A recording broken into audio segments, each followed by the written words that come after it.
అంతా దీని కర్మ. దీని బతుకంతా ఒంటరిగానే ఉండాలని రాసి పెట్టినట్టుండది. దానికి ఎవరేం చేస్తారు? పిన్ని, నీకేమన్నా పిచ్చి పట్టిందా? శ్రీవల్లి ఏం చేసిందని తనని కొడుతున్నావు? ఇంకెవరిని ఏమి అనలేదు కదా బా, ఏమి అనకూడదు కదా. ఇంట్లో ఆడపిల్ల పెళ్లి చేయకుండా మన ఇంట్లోనే పెట్టుకుంటే రేపు నలుగురు మనల్నే నానా మాటలంటారు. ఈ సంబంధం వదులుకొని ఎందుకు తప్పు చేస్తున్నావు అనిపిస్తోంది వదిన. ఓ తూరి, నువ్వైనా ఆలోచించమ్మే. సరే పిన్ని, నేను వెళ్ళి వాళ్ళని వెనక్కి తీసుకొస్తాను. అనుమానించింది అవమానించింది ఓళ్ళు కదా, ఓళ్ళను కూడా వచ్చి క్షమాపణ చెప్పమనమ్మి.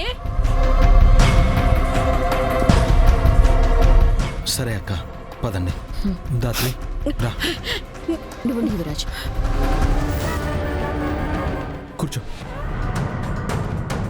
ఏంటి వీళ్ళెవరూ రావట్లేదు? వాళ్ళు రారేమో లేరా, వెళ్ళేటప్పుడు దారిలో మంచి బిర్యానీ తిని వెళ్దాం. తిండిపోతు దరిద్రుడా, ఎప్పుడు తిండేనా? రే, వాళ్ళు వస్తున్నారా? ఎక్కడెక్కడ? పదండి. రాజు, ఒక్క నిమిషం ఆగండి. ఆగండి. ఎందుకు ఆగాలండి? ఎందుకు ఇంకా ఇక్కడే ఉండాలి? సారీ రాజు, మా వల్ల మీరు బాధపడ్డారు. శ్రీవల్లికి మంచి సంబంధం తీసుకురావాలన్న ఆలోచన తప్ప మిమ్మల్ని బాధ పెట్టాలని కాదండి. అంటే మాది మంచి సంబంధం కాదంటారా? చీడొకడు. చచా, పిన్ని అంతగా మీరు శ్రీవల్లికి తగిన సంబంధం అని చెప్పాక ఇంకా ఎందుకు అనుమానిస్తాం? సరే, జరిగిన దానికి సారీ అండి. ఇంకొకసారి మిమ్మల్ని మా ప్రశ్నలతో ఇబ్బంది పెట్టండి. లోపలికి రండి. మీరేమో రమ్మంటున్నారు కానీ ఎందుకో కన్విన్సింగ్ గా అనిపించట్లా.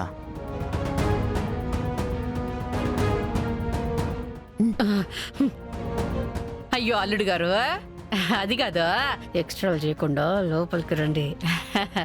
ఇంకా ఎక్కువ చేస్తే అందరికి డౌట్ వస్తుంది. క్షమాపణలు చెప్పుంటారు కదమ్మీ, ఇంకోసారి ఇట్టా జరగదులే. లోపలికి రా అబ్బి. సరే అండి, మీరింతగా రిక్వెస్ట్ చేస్తున్నారు కాబట్టి వస్తాం. పదం, రండి పద నాన్న. రండి అమ్మీ, పదండి. రండి.